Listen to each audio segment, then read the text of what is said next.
very much. I'm really honored to be speaking here at the 6th annual conference of the AKSC, and it's an organization named for two great revolutionaries, and not just to honor them, but to bring them together. And not just the two of them, but the great movements that they led of justice-loving peoples of India and North America. At a time when these movements are under violent attack, the United States administration recently celebrated the life of Charlie Kirk, an individual who supported white nationalism but opposed the civil rights movement in the United States, and called Martin Luther King an awful person. An administration that, if unopposed, would tear down Dr. King's statues and abolish his holiday. The 2024 victory of MAGA Republicans created a situation of extreme danger for the working class, for humanity, and for the entire planet and every living thing on it. The Heritage Foundation Project 2025 plan that MAGA intends to implement. It corresponds, you might say perfectly, with the classic definitions of fascism, the substitution of one form of class domination of the bourgeois democracy by another form, open terroristic dictatorship. Fascism today is the total merger of state power with corporate Wall Street, big real estate, big tech, big oil, and hedge funds. Some call it techno-fascism, based on the merger of state power and artificial intelligence in particular. With the stakes this high, we dare not despair. Defeat is temporary. What is needed is to identify every opportunity for resistance and the path forward to humanity's future. Modern digital technology makes it possible for everyone to live a beautiful and abundant life on a sustainable planet with a healthy climate. And no force on earth can make us believe that we deserve to be dominated and impoverished by a class of billionaires just to secure profits for themselves. We think of Trump and MAGA as the disruptor, but it's actually the revolutionary new technology that's driving the change that we are experiencing. Just as a steam engine ended previous ways of living, digital technology and AI are ending life as we knew it in the 20th century. Digital technology is slashing the need for human workers. First manual labor, and now knowledge workers. AI is behind not only the purge of government workers, but also the mass layoffs in Silicon Valley.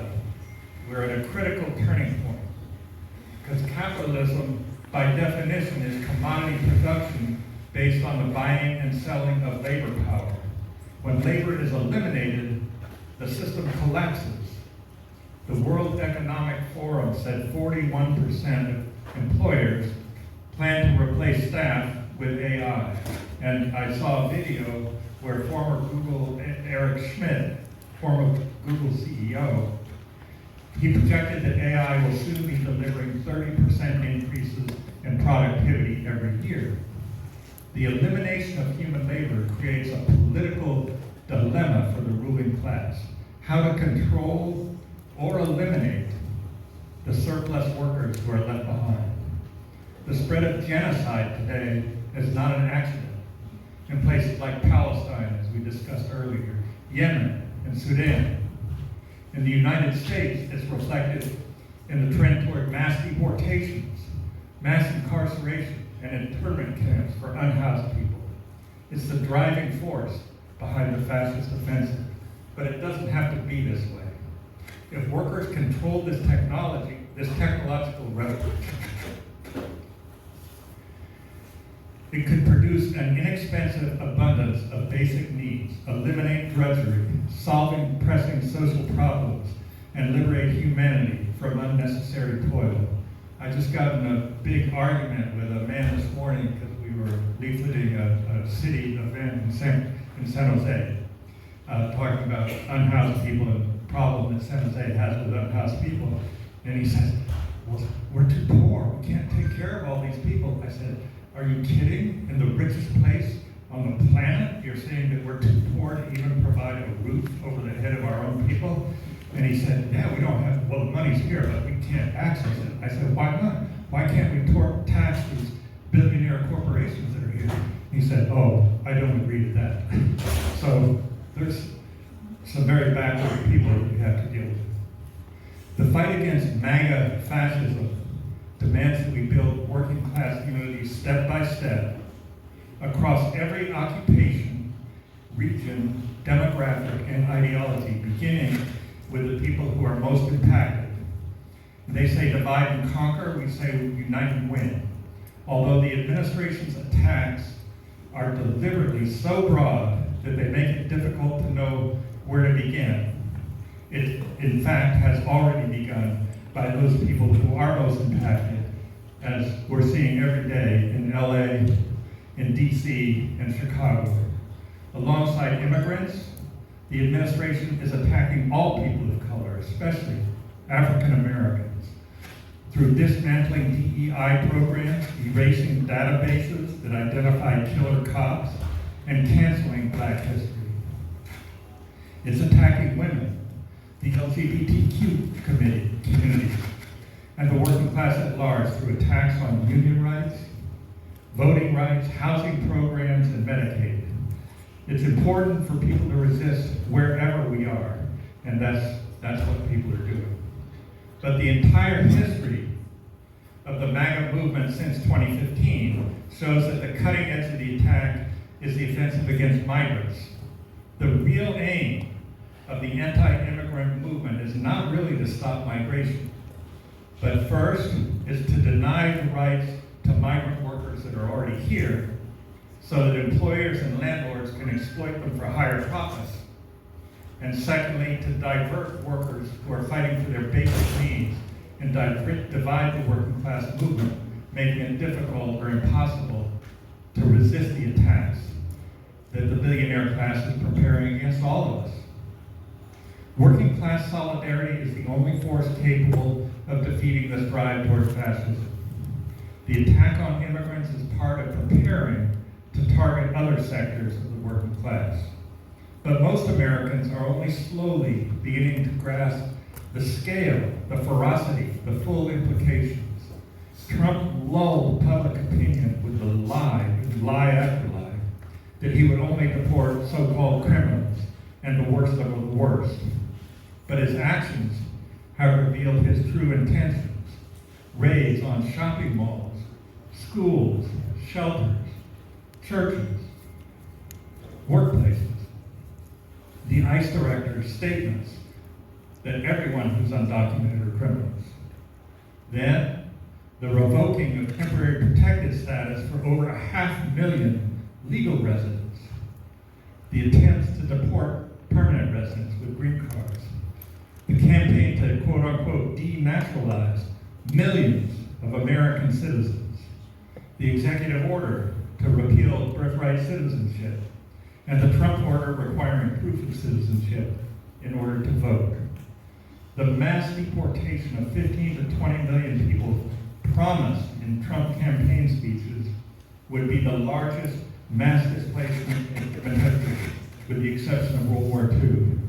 And also, I believe there was a huge mass displacement with the division of India into India and Pakistan in the 1940s. Despite logistical challenges, officials are leaving no stone unturned to try to make it happen. The intention is to enthrone and organize ICE as a political police and even end the pretense of democracy in America, consolidate a corporate dictatorship, and make war on the American people. Homeland Security Secretary Kristi Noem clarified the goal when she claimed that because the LA community was in solidarity with immigrants, it made its entire 3.8 million population a city of criminals. And Trump's recent declaration of war against Chicago and other major American cities. While the anti-immigrant offensive clearly targets people of color, it's not just any people of color, it's specifically low-income, working-class people of color. At the same time as he was deporting workers, Trump rolled out a plan to sell citizenship to wealthy investors, no matter what country they come from. And America's 48 million immigrants are an inseparable part of the American working class, especially the low-income sector, through workplaces, tenant associations, unhoused encampments, unions, and neighborhoods. Workers who join the rapid response networks to defend immigrants are also defending themselves because they are fighting for the unity of their class. The most advanced and resolute sectors understand this, and they're pushing out of the historic silos that have prevented the working class from uniting. They understand that the increasing economic polarization is impoverishing workers across color lines more than ever before, and they're sounding the alarm that the attack on migrants is an attack on all. An essential part of unifying the working class in North America is understanding the long and complicated history of immigration policy and race in our history, and how it's been manipulated to control to control labor and limit democracy. The first immigration bill ever passed was the Naturalization Act of 1790 that specifically limited citizenship to, quote, free white persons.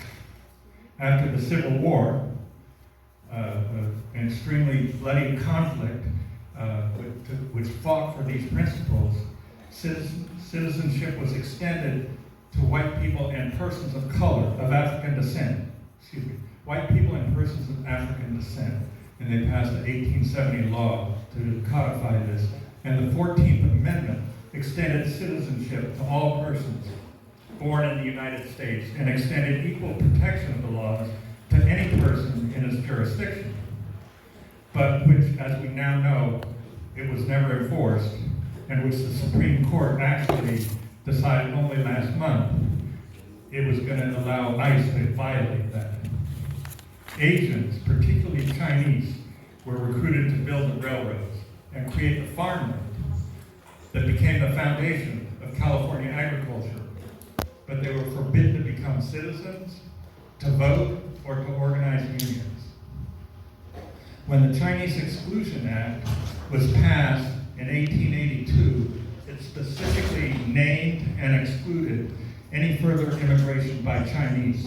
So California growers began recruiting workers from Japan, India, the Philippines, Mexico, and in the 1930s, even from Oklahoma. All the workers of color were barred from citizenship.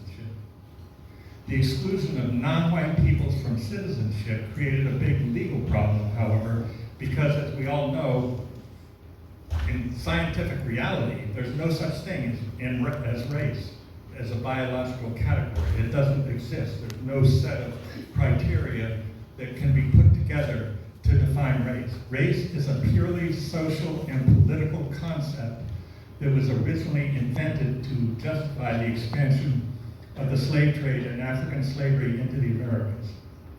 The problem for the courts was that European peoples actually come in many shades of skin, including some that were darker than many light-skinned Asians.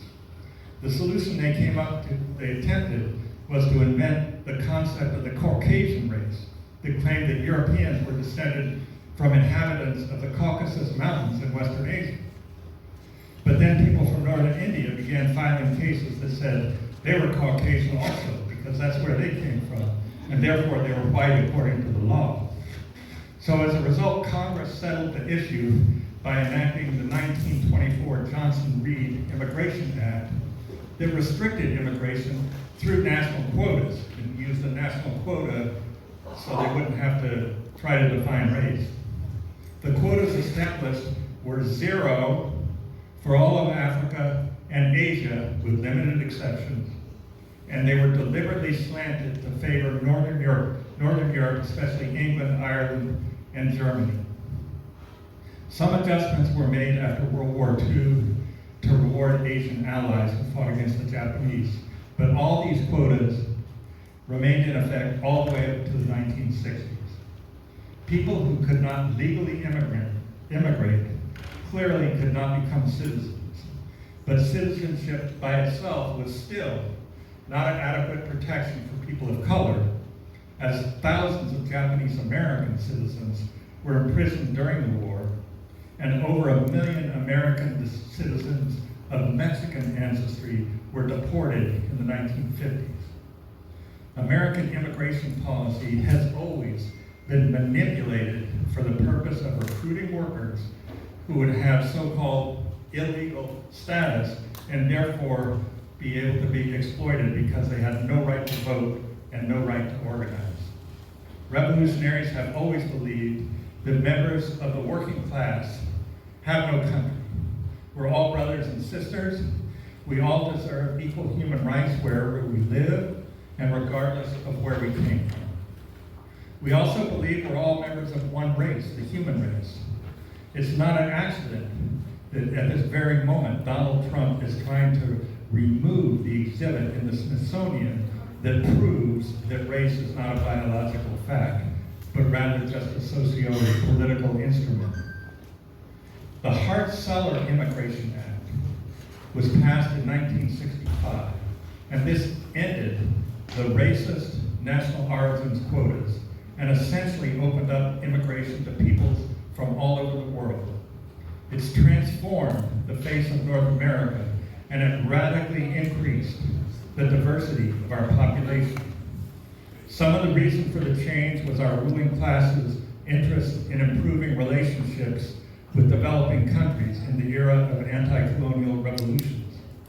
But one fact that's little known is that it may never have passed the Senate without the 1965 voting rights upsurge in Selma, Alabama, and the March to Montgomery led by Dr. King.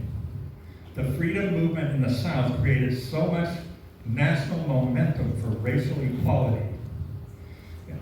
And Southern senators were so preoccupied with their failed attempt to block the Voting Rights Act that they essentially gave up the fight to keep racism in our immigration policy and allowed the Hart-Celler Act to go through, which is why we have a much better immigration system today.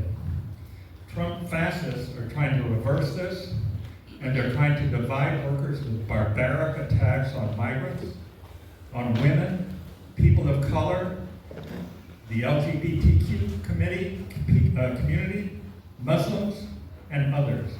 In the name of defending them, corporate Democrats tend to pay lip service to supporting marginalized groups like these, but they keep them separate and relatively powerless by refusing to point out their common class interests.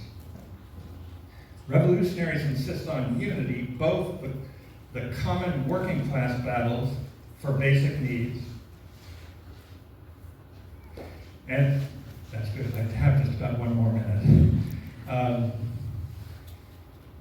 And both the common working class battle for basic needs and the just social demands of all its various sectors for equality and reproductive freedom. One cannot win without the other. Unity begins with the most impacted, and it will work its way outward into broader sectors. People are becoming disenchanted when Trump tariff-based price increases kick in. I'm guessing a lot of people might have noticed the price of coffee recently. Many of the coming battles will be fought out beginning at the local level, where practical working class leaders are already confronting the billionaires who've been intervening in local elections. And the best example is the campaign of Zoran Mandami in New York City. The consolidation of a fascist dictatorship in a federal system like the United States today will require a multitude of steps, and every one of them offers an opportunity to strengthen working class unity and resistance. And while we resist, revolutionaries always fight for the vision of a new system that democratizes technology and productive forces while decommodifying essential needs. I'm involved in a community land trust in San Jose, and that's what we do. We try to obtain housing and decommodify it by taking it off of the speculative market so that it can be used as a simple living place for the residents. This means public ownership of critical technological infrastructure, worker-controlled automation, and the guarantee of housing, healthcare, food, and education as fundamental human rights. Replace market anarchy with democratic planning. Organize production to meet human needs rather than private property. It means creating governance, forms, and decision-making to ensure distribution that's based on need and not the tyranny of the billionaire class. Thank you very much.